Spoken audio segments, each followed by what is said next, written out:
Hello, folks. Hiya. It is time to talk about testing and individual differences. My apologies for this video being a little late. I was a bit too busy, singing to the Jonas Brothers' new single. I know you have too. Don't even lie. Don't even lie. Um, and so, in order for us to get back to rocking out to Joe Bros as soon as possible, let's go ahead and get this done. The first thing I want to do is because we were a little short on time in class on Friday because of the 2 hour delay, I want to go through a couple of the answers to your practice worksheet on defense mechanisms that I gave you in class, and that if you were not there on Friday, is up on Google Classroom.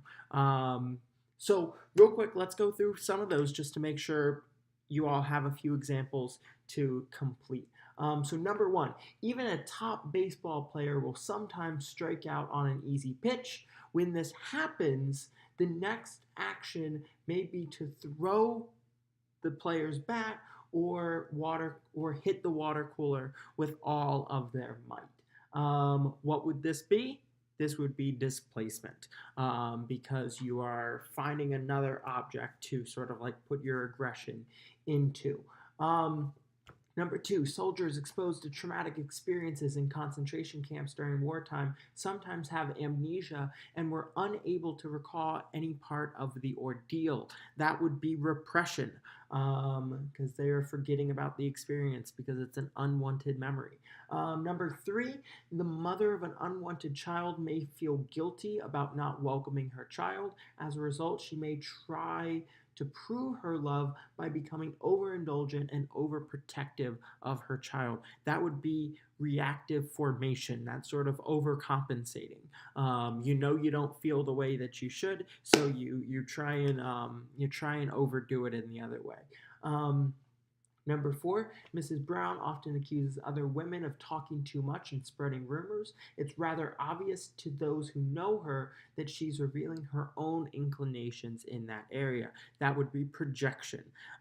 She herself is guilty of it, but she is sort of like putting that off and blaming some other women of doing the same thing, even though she hypocritically is doing it herself. And finally, Paul, an aggressive child, had problems in elementary school as he would frequently fight with other children. Paul, blah, blah, blah, blah, blah. Paul found when he entered high school that he would channel his hostility into sports such as football or soccer. I know that. Sports, hole in one, touchdown. Woo! That would be sublimation. Finding a socially acceptable way to let out his aggression rather than a more socially unacceptable way. So there we go. I helped you with the first five. It is your responsibility to do the other 30. Reminder that will be collected on Tuesday in class, and it is worth a quiz grade based on accuracy. So make sure you do well. As another reminder, if you have not yet done the personality assignment, I'm assuming that you didn't do well on the quiz in class on Friday, but regardless, you still need to do the homework assignment because you're getting late credit at this point, but at least you're not going to get a 0 for that homework assignment. And because personality, we're not spending any more time on it in class, but you need to know it. Additionally, for this, here's the video on testing and individual differences. I promise that this one will not be 50 minutes. I'm going to try and get through it as quickly as possible. However, there will be an assignment up on Google Classroom for you to complete in advance of Tuesday's class. And when you do come to class on Tuesday, that should be completed. We will have a short quiz on testing and individual differences, and then we will cover some stuff in class about it. So yeah, let's get started. When it comes to testing and individual differences, we call sort of the measurement of mental traits, abilities, and processes psychometrics. Psychometrics is the way in which we measure people's mental abilities and such. This unit is interesting because it has a lot of controversy. And this is one of the biggest units where you will see the nature versus nurture debate. It'll come up a lot in what we're talking about. And hopefully by the end of it, you will be able to identify something that I have been saying all year long. But I personally am of the belief that there is no such thing as smart or stupid. I personally think that hard work and determination and effort is the making of success, not IQ. But we'll talk about that both in this video and then more in class on Tuesday. Anywho, so in order for, you all have grown up in the era of standardized testing. You all have taken tons and tons of tests. And there are three things that must happen for a test to be valid.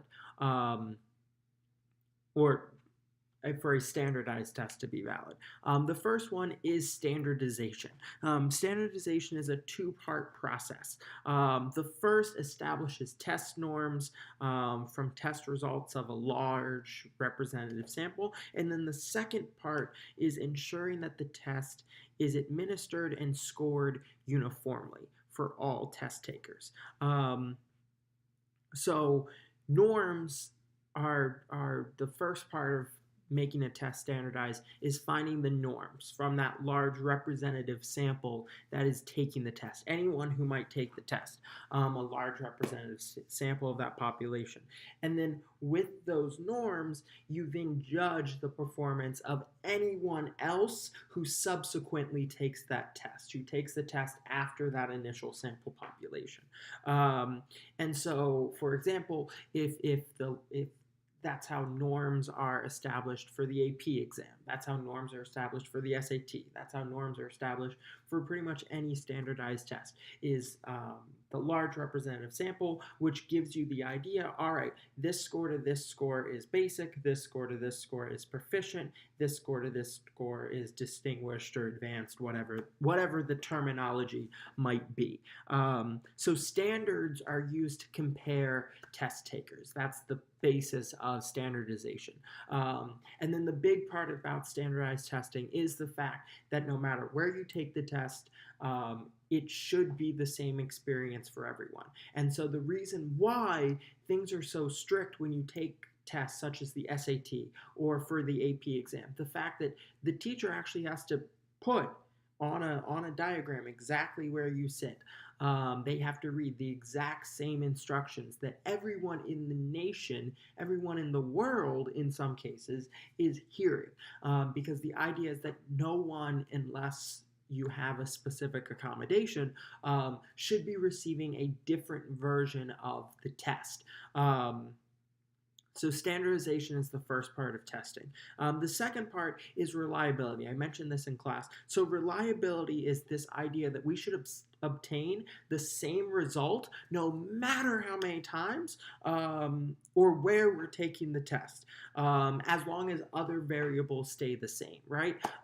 So the idea being that if I gave you a test right now on AP Psychology, and then I gave you the same exact test tomorrow, the idea that being, even if you took those on the second floor and on the first floor, the idea being that you get the same score. Now, of course, this is hard because it's hard for all the other variables to stay the same, right? But the idea of reliability is that if a subject is tested time and time again, the results aren't going to be that different. But once again, it's so hard to keep the other variables the same because on a given day, you may come to school not feeling well. You may have not gotten a lot of sleep.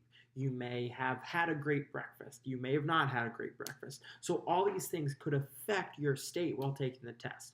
Also, there could be a lawnmower outside that's going and is distracting you. There could be noise outside in the hallway that's distracting you. All these things would hurt the reliability, but the idea being that if all those other factors stay the same, if all other variables stay the same, you should perform the same on a given test, and that increases the reliability of that test. So standardization, reliability, and the final one is validity. Validity is the idea that a test measures what it's meant to measure. And so you have two main types of validity. The first one being content validity. So content validity is, does the AP Psychology exam measure all of the things that are outlined in the course description as being a part of the AP Psychology course? Does the test accurately, validly measure everything in the course? Or is there material on the test that was not included in the course description? So content validity is, does the test measure what it says it's going to measure? The other one is predictive validity, and so predictive validity would be something like the SAT, or those of you who just took the AccuPlacer test.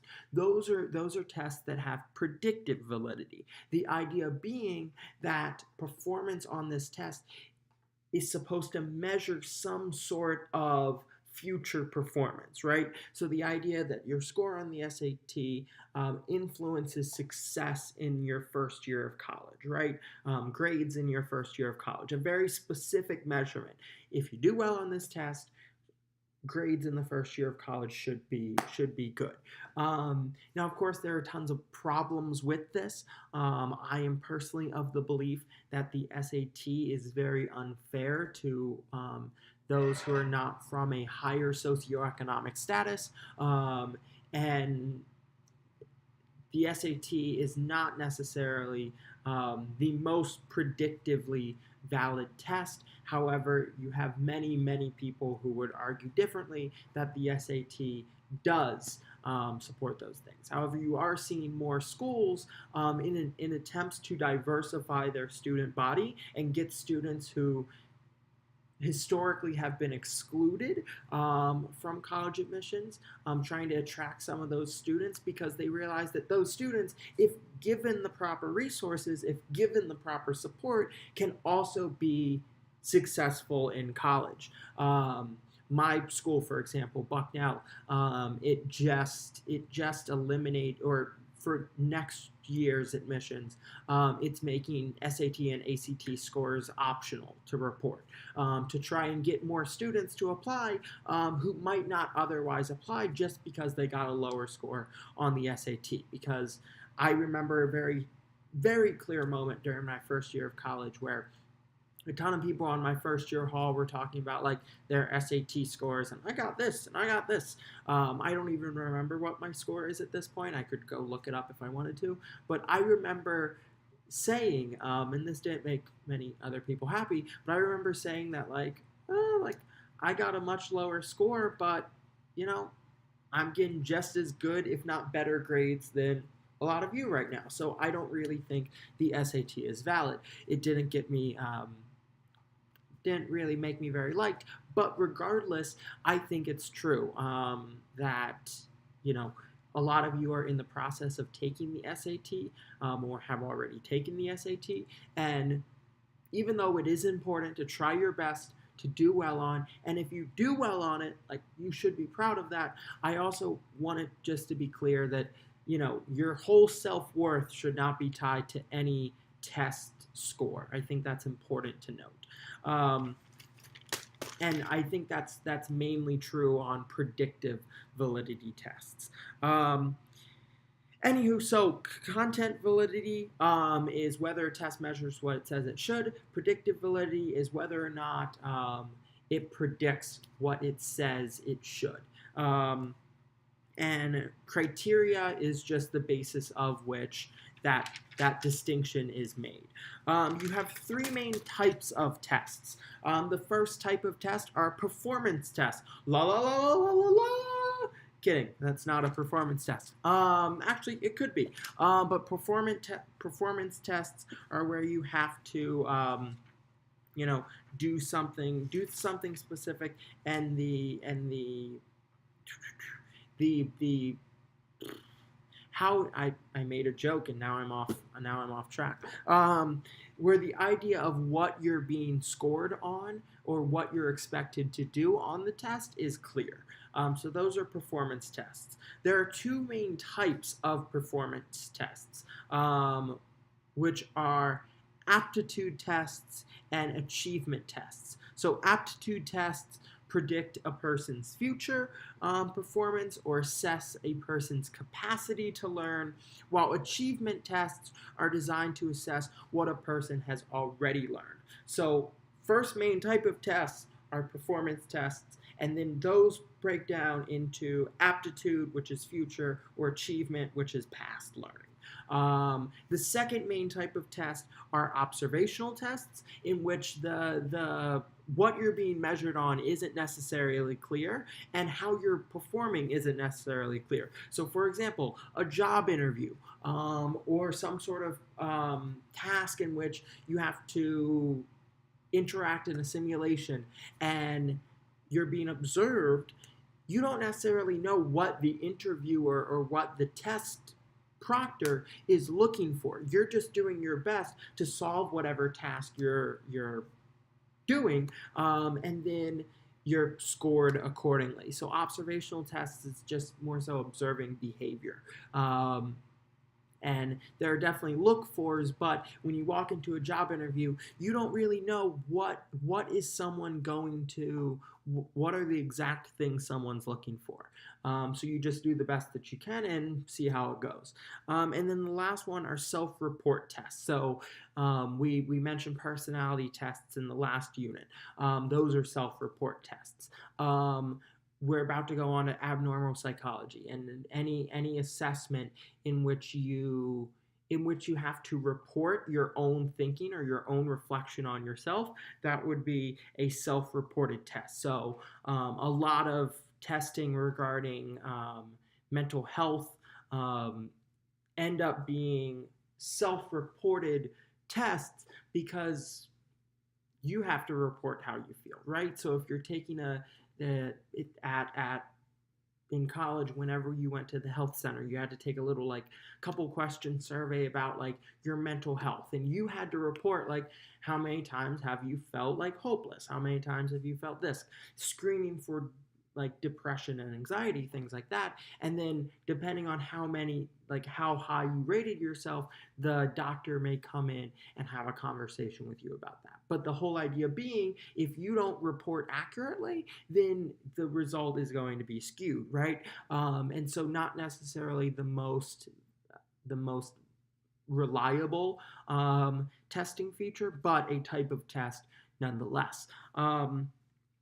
The other thing that goes along with this is, obviously with testing, you have to have tons of ethics, tons of standards, and lots of conversations about whether or not tests are biased.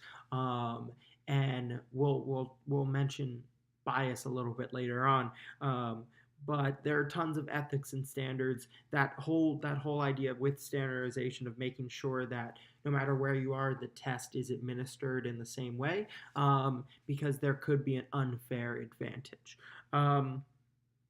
So now we're going to talk about intelligence testing. So intelligence testing, I'm sure that all of you know, you have heard of IQ, but how many of you know what IQ stands for? Anyone? I'm sure that one of you is probably sitting or standing, however you're watching this video, and going, I know. But obviously I can't hear you, so I'm going to tell you anyway. So intelligence testing, IQ testing, it stands for the intelligence quotient or quotient. So we'll talk about that. But before we get to modern day IQ testing, I want to talk a bit about the past. And the first thing I think is important to note about intelligence testing is that it's totally constructed, right? There is no unbiased definition of intelligence. We as humans have created the idea of intelligence, and therefore intelligence is what we say it is, right? And so you have psychologists over time who have had different definitions of what is intelligence. There is no unbiased, impartial definition of intelligence, because intelligence is socially constructed. And so when we talk about the earliest psychologist of intelligence, I suppose, is actually the cousin of Charles Darwin, and his studies were completely unscientific. They were completely unfounded, and his whole thing was intelligence comes from those who have good genes, and particularly those who are physically strong, who are physically capable. Because the idea is, if you are physically capable, then you are able to survive, and that makes you intelligent, right? And so Francis Galton, I realized I didn't even say his name. Francis Galton was pretty much of the belief that those with good genes should reproduce, and those with good genes will be successful in life and therefore are intelligent. He and this buys into the whole idea of eugenics. Hopefully you all have heard of eugenics before. If not, I'll give you a brief sort of description here. But eugenics is sort of like the scientific, and I put scientific in quotation marks, in very big quotation marks, in terms of scientific, because it was false science. It was this idea that brain size, that skull size, that these different biological factors could determine intelligence, or were predictive of intelligence. And pretty much eugenics, the whole purpose of it was to make it so that men, particularly white men, were the most successful people in society, because scientifically they were predisposed to be smarter because of the size of their brain, or because of the size of their skull, or all these different things. Eugenics is something very interesting to study, but it's completely false, and it's eugenics is a science that isn't a science, and was completely predicated on the basis of racism and sexism. And so this idea by Francis Galton helped contribute to the study of eugenics. Then we have Alfred Binet. I should really look up these names before I do these videos, but you know, that would be too smart, wouldn't it? So Alfred Binet, or Binet, I really should know what his name is, had this idea of mental age, or mental age and mental level that went together. This idea that as we age, we learn more. That sounds good enough, right? As you age, you learn more. And so he came up with this idea of a mental ability test, that would measure what your mental age is, or what your mental level is. And the idea, so while Galton was totally nature, Alfred Binet was much more nurture. So he believed that with those kids who scored low, could, through remediation, through extra help and attention, could increase their mental level, their mental age. So he very much was a proponent of nurture in this idea. It should also be noted that for him, he was only testing kids. Next, so an idea that came, this was not the original mental ability test by Alfred Binet, but the next test that comes from it, from a psychologist at Stanford University, is the Stanford-Binet intelligence test. And this is where the idea of IQ, intelligence quotient, is born. And so your IQ originally was measured as your mental age divided by your chronological age and multiply that by 100, and that was your IQ. That was done before adults started to be tested. Um, but and so once adults started to be tested, they instead use standard deviation. We're going to take a look at standard deviation in a moment. I know, math, fun, fun, fun. Um, the other thing that should be noted about um, the Stanford Intelligence Test is the fact that it acknowledged the idea of fluid intelligence sort of hitting a peak in your 30s, while crystallized intelligence hitting a peak in your 50s or 60s. So once again, we looked at fluid and intelligence, fluid and crystallized intelligence previously, with the idea that fluid intelligence declines with age while crystallized intelligence increases with age. So next, the other thing to note about the Stanford Intelligence Test is that it was used quite a lot in terms of immigrant testing, in terms of testing during World War and was also predominantly used in discrimination of different groups. And that the test was very unfair to those who did not speak English, to those who might have intellectual disabilities, and others. So the Stanford IQ test was not necessarily that fair.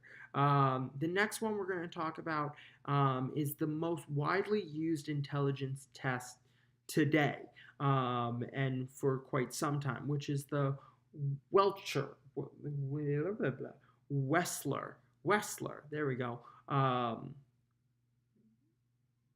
intelligence test. And something to note about the Wessler intelligence test is that there's a version for children and there's a version for adults. One is WAIS, which is for adults, and WISC is for children. And Wessler had a very more broad definition of intelligence. His quote, his definition of intelligence is that intelligence is the aggregate or global capacity of the individual to act purposefully, to think rationally, and to deal effectively with their environment. And so that's a much broader idea of intelligence than had ever been presented before, which is why his intelligence test gained so much capacity. And it included two different sections. One was a verbal section, but there was also a nonverbal section. The idea being that the nonverbal section would make it much more fair to those who English might not be their first language, or to non-English speakers in general, or to those who may have trouble with linguistic or verbal skills. The idea that they can still present their intelligence in other ways. And so it had both it had both the verbal intelligence but also a performance section. The other thing to note is that from this intelligence test, you develop the idea of intellectual disability. Of course, this was originally called, when the test was first developed, mental retardation. However, with that being disparaging to those who were labeled as such, we've moved away from that and talked more about intellectual disabilities. And this is just a reminder. You all, it's not so much of a problem for, but I definitely know with my ninth graders, it's amazing to me that we are in 2019 and some people are still referring to others by that R word in a disparaging manner. So a reminder that if you hear that, like, tell people to knock it off. It's just not nice. But anywho, those with intellectual disabilities, the way that that's actually measured is through standard deviation, and it's anyone who scores below a 70. And so when we talk about standard deviation, the main thing that we use is the normal curve. And I'm gonna put up an image on, or a sheet, a packet on Google Classroom that will help you with this. And we'll also go through standard deviation and the normal curve in class on Tuesday to make sure everyone's clear on it. But the basic idea is a normal curve goes like this. The idea being that 68% of people scoring are within 15 points above or below 100 on the Wechsler intelligence testing. And then 95% of test takers fall within 30 points of 100, above or below. The idea being that 70 is where that 95 is the below the 95% of people taking the test, and those who below 70 are those who qualify or are measured for intellectual disability. The other thing, though, is that just basic scoring on the IQ test is not enough. We've also, in more modern times, taken much more factors into account, including mainly just like the way that someone can make it through everyday life. So, including conceptual skills, social skills, and practical life skills. And so you can have someone with an intellectual disability under the 70-point IQ that is still able to take care of themselves, that is still able to function every day. But then you also fall into the range of those who are limited in their capacity to make it through everyday life because of their intellectual disabilities. Once again, we'll take another look at the normal curve in class on Tuesday. I promise we are almost done. We're almost done. We're not going to make it to 50 minutes. The other thing to note is, what's his first name? I know his last name is Gardner, but now I'm forgetting his first name. Howard, there we go. Howard Gardner. He develops the idea of Gardner's multiple intelligences, which you have probably heard of before. I think Gardner's multiple intelligences is a really valuable thing. However, much like the idea of learning styles, which we talked about earlier in the school year, it is dangerous, right? Because people should not think that they are only capable of one learning style, or they are only capable of one intelligence. This is an idea that there are multiple ways of being intelligent, right? 3 of Gardner's multiple intelligences are tested on standard IQ tests, including logical or mathematical, verbal, linguistic, or spatial reasoning. Those 3 are typically included on an IQ test, but the ones that aren't are musical intelligence. La la la la la la. Wow, two singings, two moments where Mr. Quinn breaks out into song in a single video. I'll consider you all lucky that you get to hear my lovely singing voice. So you have musical, you have bodily kinesthetic, which is movement, naturalistic, intrapersonal, which is like an understanding of yourself, and then interpersonal, which is your understanding or your ability to interact with others. So Gardner's theory of multiple intelligences highlights the fact that people can be more or less intelligent in these different capacities, that we shouldn't limit intelligence to one sole measurement. But much like learning styles, it shouldn't be something where it's like, oh, this is my learning style, or like this is the only intelligence I'm good at. I shouldn't really, like, I have no chance in the others. That's not meant by the learning style theory. That's not meant by Gardner's theory of multiple intelligences. It's just something that encourages us to think about intelligence beyond the way that it is traditionally thought of.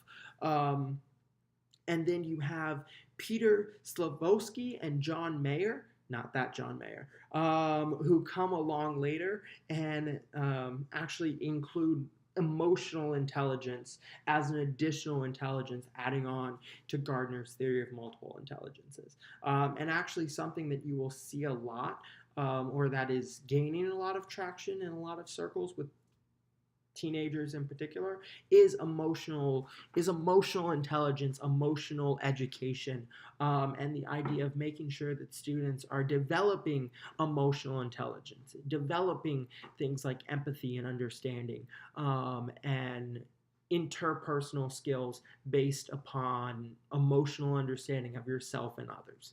Um, the only other theory that I'm going to say that we should definitely note is Robert Sternberg. He's the same psychologist who had his theory about love. He also has a triarchic theory of intelligence, in which he says that the three parts of that, this guy really likes triangles. He really likes threes, are analytical, creative, and practical. So that's the triarchic theory of intelligence. Once again, the idea of Gardner, the idea of Slavy, whatever his name is, Mayer, and then Sternberg as well, is just the idea that there is more to intelligence than the way that we have traditionally thought about it. And I'm sure that by the time you all if you ever take a future psychology class, these ideas are going to change because they're constantly changing. Because once again, intelligence is a social construction. There is no unbiased idea of what intelligence is. We develop the ideas of intelligence because we as society choose what is valued knowledge, what is not valued knowledge, what are valued skills, what are not valued skills. And that is changing on a daily, on a yearly, on a regular basis. The last thing that I want to note before we ride off into the sunset is the effect of, once again, the nature nurture debate, which is central to intelligence. So, for example, Down syndrome is something that is 100%. Well, not 100%, but mostly hereditary, predominantly close to 100% hereditary. While, for example, fetal alcohol syndrome, which also causes learning disabilities, intellectual disabilities, is totally environmental. It's caused by pregnant women consuming alcohol or other harmful substances while having a baby in the womb, and that can cause intellectual disabilities. Post-birth. The other thing is there have been plenty of studies on twins, on siblings.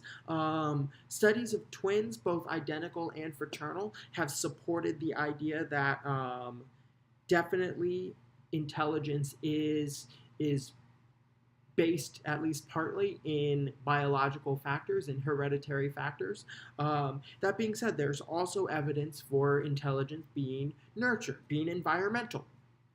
The idea that school attendance, those who attend school more tend to have higher IQs. Those who attend school less tend to have lower IQs. So, there are environmental factors as well. There have also been sibling studies that show siblings raised in the same environment tend to have really similar IQ scores. Those who are raised in different environments, they're still similar, but there is difference. And so environmental and biological factors play a role in intelligence. Finally, when we talk about human diversity, it's important to note that a problem historically with a lot of these tests is that they are geared towards rich or upper class, middle upper class, white males, right? And so and English speaking at that. And so over time, trying to make these tests more fair to other groups, but also acknowledging that within that, there is stereotype threat. And so stereotype threat is this idea that anxiety influences how groups perform on tests, because the idea that if you are a woman, or that you are Latinx, or you are African American, or you are an immigrant, or you are poor, or whatever it might be, if you don't fall into that upper middle class, white male category, that your performance on this test will contribute to a negative stereotype. And so stereotype threat is something that needs to be considered, and also in the development of a test, whether test questions are accessible to people of different groups, or if the people making those tests see or make the test through their lens. And historically, as we look through history, these are upper class white males making these tests. And so it's a ongoing effort to make this more accessible, to make this more fair to other groups. And this contributes even more to the idea that intelligence as a social construction values certain things, and that basing your self-worth, basing your self-esteem upon these tests is not valid, and that, quite frankly, as I have continued to say, and we're going to watch a video in class on Tuesday that contributes to this idea more. What determines a person's success is not innate intelligence.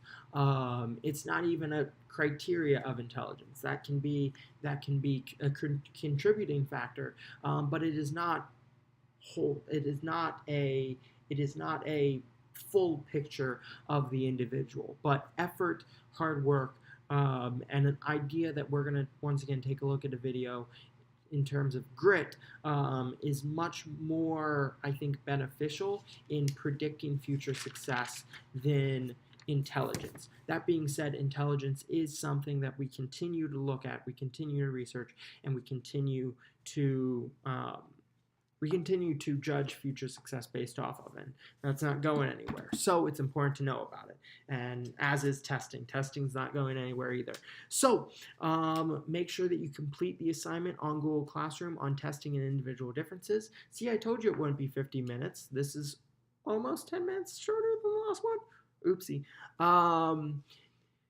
Yeah, we will have a short quiz in class on Tuesday on testing and individual differences. Make sure you have that assignment done. Make sure that you have the assignment on defense mechanisms done. And a reminder that your paper on identity versus role confusion in terms of a development is due Thursday in class. I will see you all on Tuesday, room 114, Frederick Douglass High School. Soar, Eagle, soar! All right, I'm hanging up now. Have a wonderful night, folks. You're amazing.